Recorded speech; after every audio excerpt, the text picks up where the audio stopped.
Bien-aimés du Christ, bon dimanche. Je vous souhaite un très bon dimanche. Permettez-moi de vous partager le fruit de ma méditation à ce 25e dimanche du temps ordinaire, année A. Lecture du livre du prophète Isaïe, chapitre 55, versets 6 à 9. Écoutons. Cherchez le Seigneur tant qu'il se laisse trouver. Invoquez-le tant qu'il est proche. Que le méchant abandonne son chemin et l'homme perfide ses pensées, qui revienne vers le Seigneur qui lui montrera sa miséricorde, vers notre Dieu qui est riche en pardon. Car ses pensées ne sont pas vos pensées, et vos chemins ne sont pas mes chemins.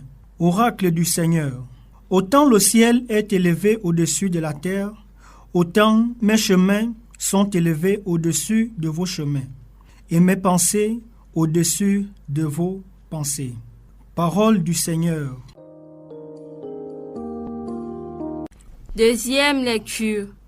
Lecture de la lettre de Saint Paul apôtre aux Philippiens, le chapitre 1, les versets 20c à 24, puis 27a. Frères, soit que je vive, soit que je meure, le Christ sera glorifié dans mon corps. En effet, pour moi, vivre c'est le Christ, et mourir est un avantage. Mais si, en vivant en ce monde, j'arrive à faire un travail utile, je ne sais plus comment choisir. Je me sens pris entre les deux. Je désire partir pour être avec le Christ, car c'est bien préférable. Mais, à cause de vous, demeurer en ce monde est encore plus nécessaire. Quant à vous, ayez un comportement digne de l'évangile du Christ. Parole du Seigneur. Le Seigneur soit avec vous. Évangile de Jésus-Christ selon saint Matthieu.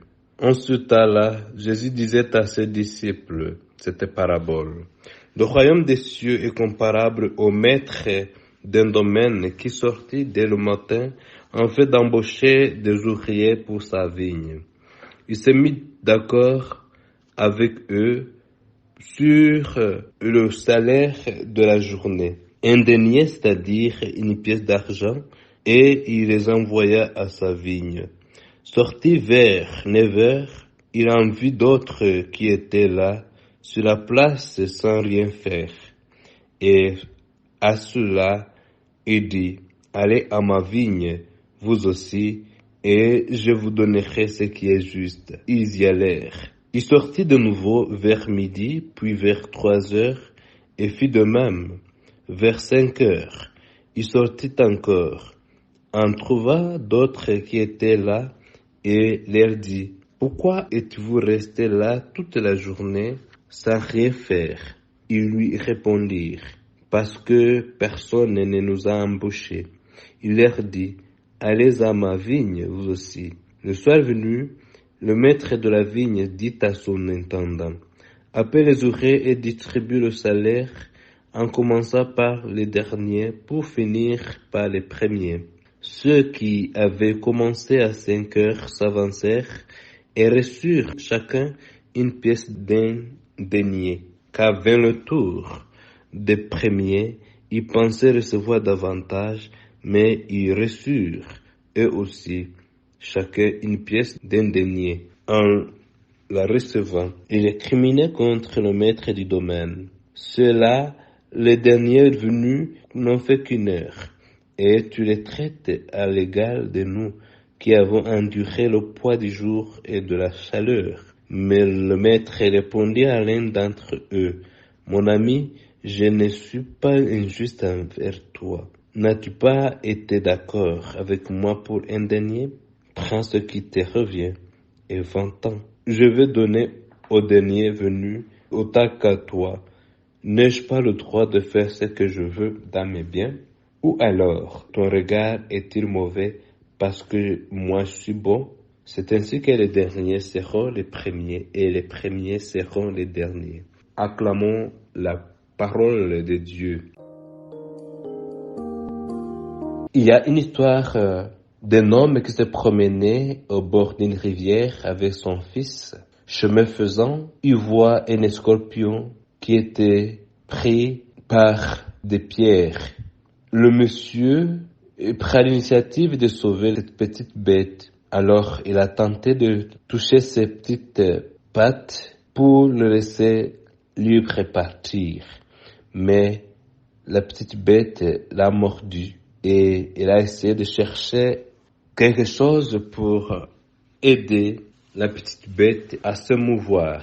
Et l'enfant surpris dit à son père, « Eh bien, mon père, voilà que ça t'est mort, et toi tu cherches à le sauver. » Alors le père tourna son regard envers son fils, lui dit, « Eh bien, mon fils, c'est dans sa nature de mordre, mais moi aussi, c'est dans ma nature de faire le bien. » Bien-aimés du Christ, nous ne devons pas cesser d'être bons parce qu'il y a des méchants, il y a des personnes qui nous offrent offenser. Nous devons demander à Dieu de nous donner toujours cette force de tenir bon et de montrer notre bonté envers les autres. Bien-aimés du Christ, les lectures que l'Église de notre Mère soumet à notre méditation reviennent sur la bonté. Dans la première lecture, il s'agit de la bonté qui se manifeste dans la patience d'un Dieu qui est toujours proche des pécheurs pour les sauver. Et la deuxième lecture nous rappelle que nous avons été sauvés par la bonté de Dieu qui s'est manifestée en Jésus-Christ. Et l'Évangile nous montre la bonté de Dieu qui veut toujours manifester son amour et sa miséricorde envers toutes les personnes. La première lecture nous invite à la conversion pour que nous découvrions la bonté de Dieu, cet amour miséricordieux, ce pardon infini qui le pousse à nous patienter. Dieu n'est jamais loin de nous, c'est nous qui nous éloignons de Dieu en prenant des chemins pervers, de méchanceté, de haine et de beaucoup d'autres mauvaises choses qui nous éloignent de Dieu et qui nous empêchent d'expérimenter sa bonté. Et dans la deuxième lecture, Saint Paul apôtre nous rappelle que nous devons vivre l'évangile et adopter des comportements dignes de cet évangile. C'est cet évangile qui nous aide à chercher le bien, à souhaiter du bien pour les autres, à vivre pour les autres, pour témoigner de la présence de Dieu dans nos vies et dans la vie de nos semblables. Et l'Évangile nous invite à contempler cette bonté de Dieu qui se manifeste dans sa justice et dans sa miséricorde infinie. Dieu montre toujours son amour et son amour veut que tout le monde participe à l'avancement du règne de Dieu. Dieu nous aime et nous manifeste son amour dans la quotidiennité de notre vie. À nous de changer nos regards envers Dieu. Nous devons être bons parce que Dieu est bon.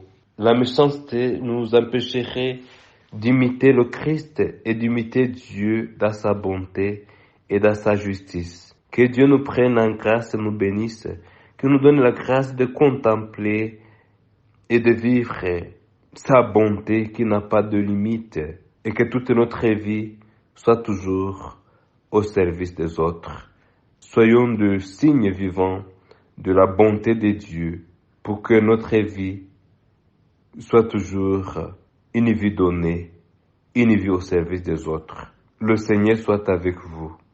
Que Dieu Tout-Puissant, bon, amour et miséricordieux vous bénisse et vous protège, le Père, le Fils et le Saint-Esprit. Amen.